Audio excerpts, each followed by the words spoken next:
warahmatullahi wabarakatuh. Waalaikumsalam. Waalaikumsalam warahmatullahi wabarakatuh. Baiklah teman-teman, pada kali ini kita berada dalam forum diskusi yang akan membahas tentang perubahan pasal dan ayat pada UUD 1945 pasca reformasi. Langsung saja saya persilakan kepada teman-teman yang ingin menyampaikan hasil kerjanya. Aku Fis. Silakan, Gufron. Saya akan menjelaskan perubahan pertama Undang-Undang Dasar tahun 45 yang disahkan pada 19 Oktober tahun 99 dalam panitia ad hoc 3 yang dihadiri oleh 25 orang. Pasal 5 ayat 1 yang diubah menjadi Presiden berhak mengajukan rancangan undang-undang kepada Dewan Perwakilan Rakyat. Pasal 7 menjadi Presiden dan Wakil Presiden memegang jabatan selama 5 tahun dan sesudahnya dapat dipilih kembali dalam jabatan yang sama, hanya untuk 1 kali masa jabatan. Pasal 9 ayat 1 menjadi sebelum memangku jabatannya, Presiden dan Wakil Presiden bersumpah menurut agama atau berjanji dengan sungguh-sungguh di hadapan Majelis Pemusyawaratan Rakyat atau Dewan Perwakilan Rakyat. Terus pas ayat 2-nya yaitu jika Majelis Pemusyawaratan Rakyat atau Dewan Perwakilan Rakyat tidak dapat mengadakan sidang, maka Presiden dan Wakil Presiden bersumpah menurut agama atau berjanji dengan sungguh-sungguh di hadapan pimpinan Majelis Pemusyawaratan Rakyat dengan disaksikan oleh pimpinan Mahkamah Agung. Pasal 13 ayat 1 dan 2 menjadi Presiden mengangkat duta dan konsul. Ayat 2-nya dalam hal mengangkat duta, Presiden memperhatikan pertimbangan Dewan Perwakilan Rakyat. Ayat 3, 14 diubah menjadi ayat 1, Presiden memberi gerasi dan rehabilitasi dengan memperhatikan pertimbangan Mahkamah Agung. Ayat 2, Presiden memberi amnesti dan abolisi dengan memperhatikan pertimbangan dari Dewan Perwakilan Rakyat. Pasal 15 berubah menjadi Presiden memberi gelar tanda jasa dan lain-lain tanda kehormatan yang diatur dengan undang-undang. Pasal 17 ayat 2 dan 3 diubah menjadi ayat 2, menteri-menteri itu diangkat dan diberhentikan oleh Presiden. Ayat 3, setiap menteri membidangi urusan tertentu dalam pemerintahan. Terus pasal 20 ayat 1 dan 2 diubah menjadi Dewan Perwakilan Rakyat memegang kekuasaan membentuk undang-undang. Ayat 2-nya, setiap rancangan undang-undang dibahas oleh Dewan Perwakilan Rakyat dan Presiden untuk mendapat persetujuan bersama. Jika rancangan undang-undang itu tidak mendapat persetujuan bersama, rancangan undang-undang itu tidak boleh dimajukan lagi dalam persidangan Dewan Perwakilan Rakyat masa itu. Terus ada tambahan ayat 3 dan 4 yang isinya Presiden mengesahkan rancangan undang-undang yang telah disetujui bersama untuk menjadi undang-undang, dan dalam hal rancangan undang-undang yang telah disetujui bersama tersebut tidak disahkan oleh Presiden dalam waktu 30 hari semenjak rancangan undang-undang tersebut disetujui. Rancangan undang-undang tersebut sah menjadi undang-undang dan wajib diundangkan. Terus terakhir pasal 21 ayat 1 dan 2 yang diubah menjadi anggota Dewan Perwakilan Rakyat berhak mengajukan usul rancangan undang-undang. Sekian, Pis. Terima kasih Gufron atas pemaparannya. Silakan kepada teman-teman lain yang ingin menyampaikan hasil kerjanya.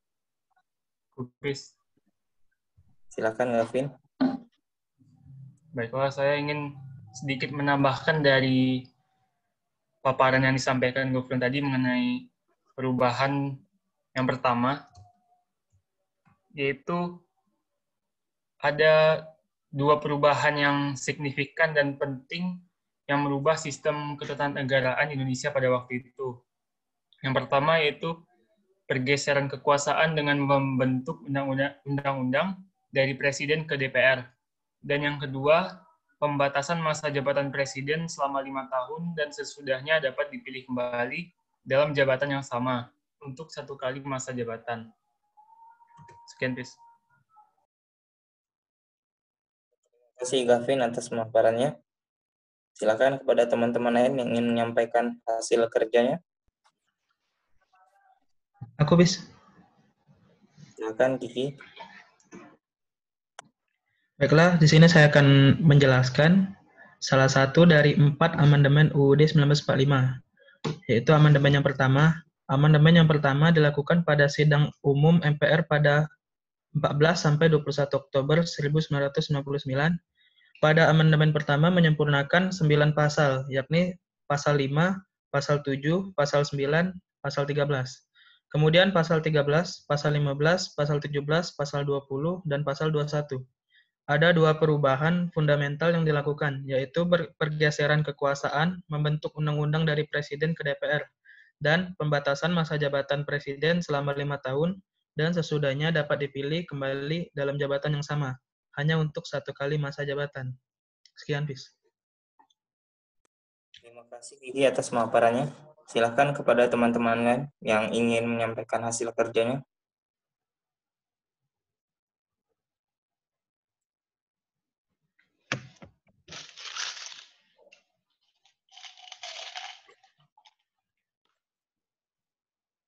Oke, bis. Silakan Roni. Jadi yang di perubahan amandemen yang kedua, pada perubahan undang-undang tersebut terdapat pasal yang diubah serta adanya penambahan yang baru, seperti pasal 28A, 28B, 28C, 28D, 28E, F, G, H, I, dan J. Terdapat 8 perubahan penting. Yang pertama ialah otonomi daerah atau desentralisasi, pengakuan serta penghormatan terhadap satuan pemerintahan daerah yang bersifat khusus atau istimewa dan terhadap kesatuan masyarakat hukum adat beserta hak tradisionalnya. Kemudian penegasan fungsi dan hak Dewan Perwakilan Rakyat, penegasan Negara Kesatuan Republik Indonesia sebagai sebuah negara kepulauan yang berciri Nusantara dengan wilayah yang batas-batas dan haknya ditetapkan oleh undang-undang. Kemudian perluasan jaminan konstitusional hak asasi manusia, sistem pemerintah pertahanan dan keamanan negara, pemisahan struktur dan fungsi TNI serta Polri, dan yang terakhir pengaturan bendera, bahasa, lambang negara, dan lagu kebangsaan. Sekian, bis. Terima kasih Roni atas pemaparannya. Silakan kepada teman-teman lain yang ingin menyampaikan hasil kerjanya. Aku bis. Silakan Ferdian. Aku ingin nambahin yang perubahan amandemen pertama tadi pada pasal 13, Presiden mengangkat duta dan konsul. Presiden menerima duta negara lain diubah menjadi Presiden mengangkat duta dan konsul. Dalam hal mengangkat duta, Presiden memperhatikan pertimbangan Dewan Perwakilan Rakyat. Presiden menerima penempatan duta negara lain dengan memperhatikan pertimbangan Dewan Perwakilan Rakyat. Pasal 14, Presiden memberi gerasi, amnesti, abolisi, dan rehabilitasi. Diubah menjadi Presiden memberi gerasi dan rehabilitasi dengan memperhatikan pertimbangan Mahkamah Agung. Presiden memberi amnesti dan abolisi dengan memperhatikan pertimbangan Dewan Perwakilan Rakyat. Sudah itu. Terima kasih kepada Ferdian. Saya persilakan kepada teman-teman lain yang ingin menyampaikan hasil kerjanya. Aku, Fis, aku. Silakan, Duiman. Aku mau menjelaskan yang Kiki tadi. Tolong.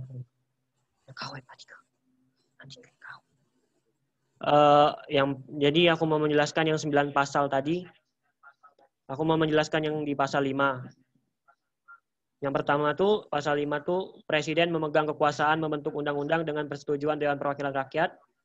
Diubah menjadi Presiden berhak mengajukan rancangan undang-undang kepada Dewan Perwakilan Rakyat. Di pasal 7, Presiden dan Wakil Presiden memegang jabatannya selama masa 5 tahun dan sesudahnya dapat dipilih kembali. Diubah menjadi Presiden dan Wakil Presiden memegang jabatan selama 5 tahun dan sesudahnya dapat dipilih kembali dalam jabatan yang sama hanya untuk 1 kali masa jabatan. Sudah, Fis.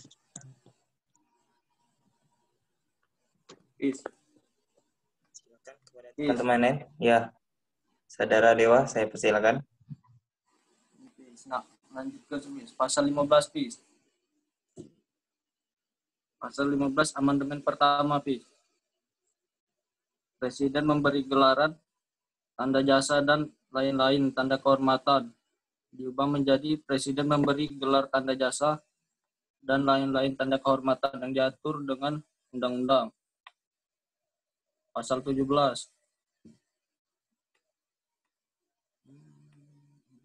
Pasal 20, Pis.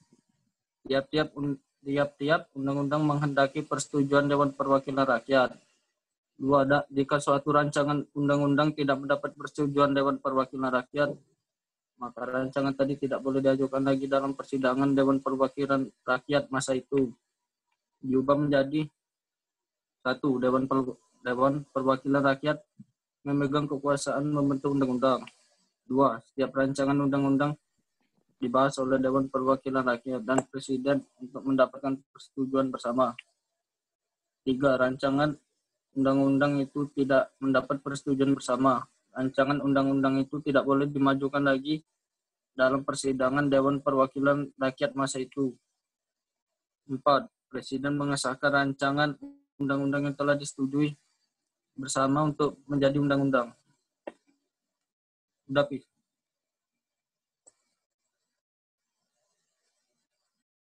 Terima kasih kepada Saudara Dewa. Selanjutnya saya persilakan kepada teman-teman lain yang ingin menyampaikan hasil kerjanya. Kupis. Ya, silakan, Gavin. Baiklah, saya akan menjelaskan perubahan amandemen yang ketiga dari UUD 1945. Di perubahan yang ketiga, terdapat 23 pasal perubahan dan tambahan 3 bab, yaitu terdiri dari pasal 1, pasal 3, pasal 6, pasal 6A, 7A, 7B, 7C, 8, 11, 17, bab 7A, 22C, 22D, bab 8B, 22E, 23, 23A, 23C, bab 8A, 23E, 23F, 23G, 24, 24A, 24B, 24C. Dari perubahan pasal itu, yang intinya terdapat 10 perubahan yang mendasar, yaitu penegasan Indonesia sebagai negara demokratis berdasar hukum berbasis konstitusionalisme.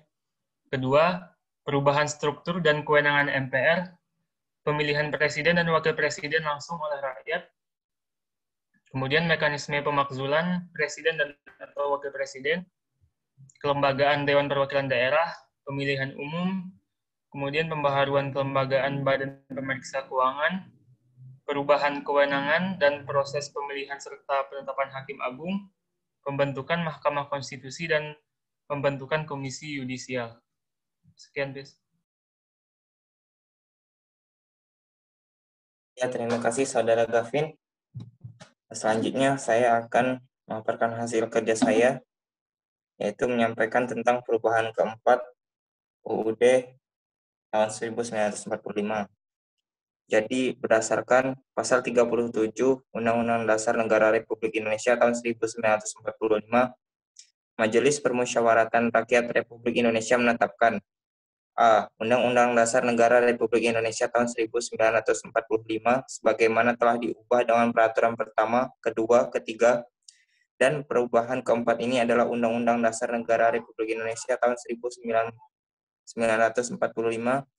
yang ditetapkan pada tanggal 18 Agustus 1945 dan diberlakukan kembali dengan dekret Presiden pada tanggal 5 Juli 1959 serta dikukuhkan secara aklamasi pada tanggal 22 Juli 1959 oleh Dewan Perwakilan Rakyat. B. Penambahan bagian akhir dari perubahan kedua Undang-Undang Dasar Negara Republik Indonesia tahun 1945 dengan kalimat perubahan tersebut diputuskan dalam rapat paripurna Majelis Permusyawaratan Rakyat Republik Indonesia ke-9 tanggal 18 Agustus tahun 2000, sidang tahunan Majelis Permusyawaratan Rakyat Republik Indonesia dan mulai berlaku pada tanggal ditetapkan. C. Pengubahan penomoran pasal 3 ayat 3 dan ayat 4 perubahan ketiga Undang-Undang Dasar Negara Republik Indonesia tahun 1945 menjadi pasal 3 ayat 2 dan ayat 3 pasal 25E perubahan kedua Undang-Undang Dasar Negara Republik Indonesia tahun 1945 menjadi pasal 25A. D. D. Penghapusan judul bab 4 tentang Dewan Pertimbangan Agung dan pengubahan substansi pasal 16 serta penempatannya ke dalam bab 3 tentang kekuasaan pemerintahan negara. E. Pengubahan dan atau penambahan pasal 2 ayat 1, pasal 6A ayat 4, pasal 8 ayat 3, pasal 11 ayat 1, pasal 16, pasal 23B, pasal 23D, pasal 24 ayat 3, bab 8, pasal 31 ayat 1, ayat 2, ayat 3, ayat 4, dan ayat 5, pasal 32 ayat 1 dan ayat 2, bab 14, pasal 33 ayat 4 dan ayat 5, pasal 34 ayat 1, ayat 2, ayat 3, dan ayat 4, pasal 37 ayat 1, ayat 2, ayat 3, ayat 4, dan ayat 5, aturan peralihan pasal 1, 2, dan 3, aturan tambahan pasal 1 dan 2 Undang-Undang Dasar Negara Republik Indonesia tahun 1945. Ya, sekian penyampaian dari saya. Selanjutnya saya persilakan kepada teman-teman lain, mungkin ada yang ingin menambahkan.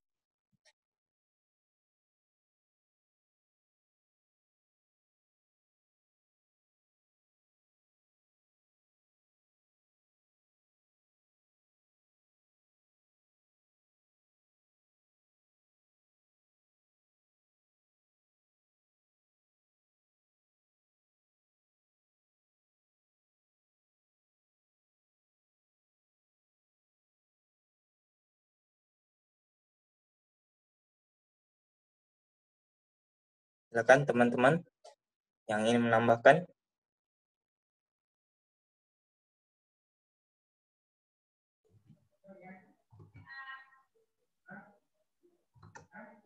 Kubis. Ya, silakan Gavin. Ya, jadi dari keempat perubahan UUD 1945 itu terdapat syarat-syarat untuk memenuhi terjadinya suatu perubahan amandemen tersebut. Yang pertama, usul perubahan pasal-pasal UUD 1945 dapat diagendakan dalam sidang MPR bila diajukan sekurang-kurangnya 1/3 dari jumlah anggota MPR. Kemudian setiap usul perubahan pasal-pasal Undang-Undang Dasar 1945 diajukan secara tertulis dan ditunjukkan dengan jelas bagian yang diusulkan untuk diubah beserta alasannya. Ketiga, untuk mengubah pasal Undang-Undang Dasar 1945, sidang MPR harus dihadiri sekurang-kurangnya 2/3 dari jumlah anggota MPR.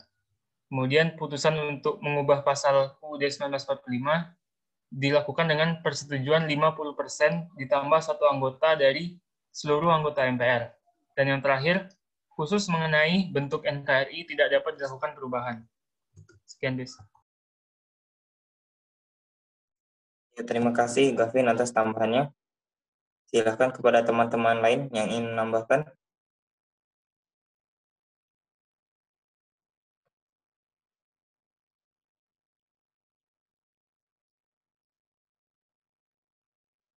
Ya, mungkin saya akan menambahkan sedikit tentang perubahan ketiga Undang-Undang Dasar Republik Indonesia tahun 1945. Jadi di perubahan ketiga ini berdasarkan pasal 37 Undang-Undang Dasar Negara Republik Indonesia tahun 1945, Majelis Permusyawaratan Rakyat Republik Indonesia mengubah dan atau menambah pasal 1 ayat 2 dan 3, pasal 3 ayat 1, 3 dan 4, pasal 6 ayat 1 dan 2,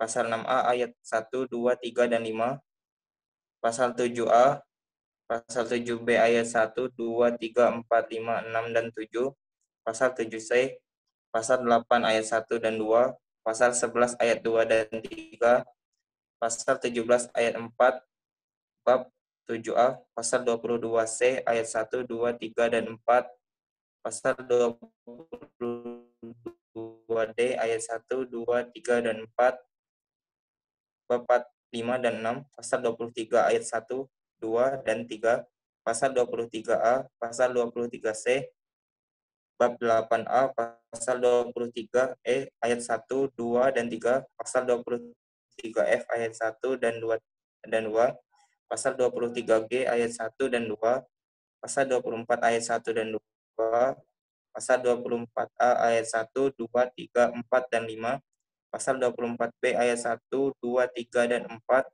Pasal 24C ayat 1, 2, 3, 4, 5, dan 6 Undang-Undang Dasar Negara Republik Indonesia. Sekian tambahan dari saya. Pada teman-teman yang lain, saya persilakan jika ada yang menambahkan.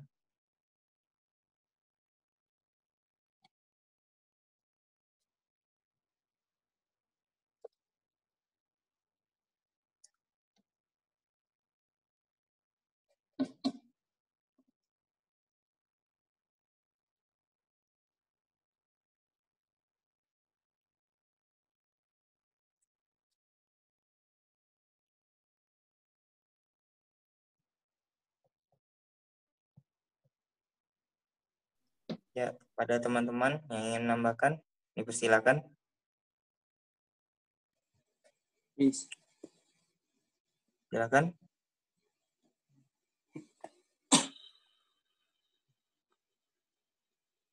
Tujuan perubahan Undang-Undang 1945 pada reformasi untuk menyempurnakan aturan dasar seperti tatanan negara, kedaulatan rakyat, HAM, pembagian kekuasaan, eksistensi negara, demokrasi, dan hukum.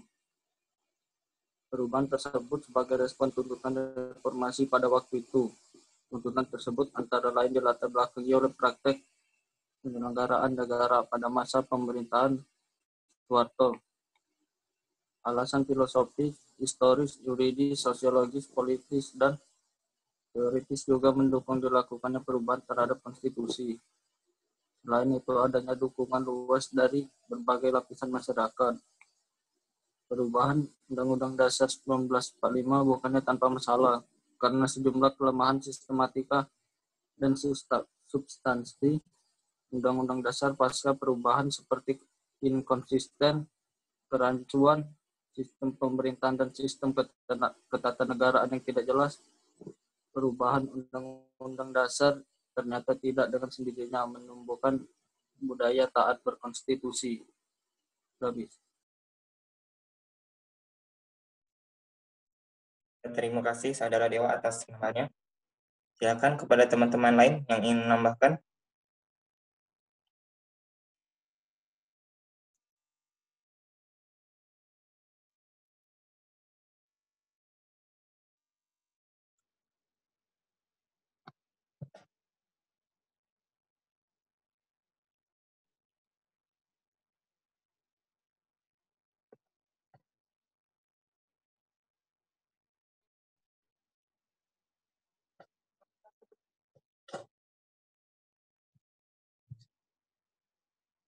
Ya, kepada teman-teman lain, jika ada yang ingin menambahkan, dipersilakan.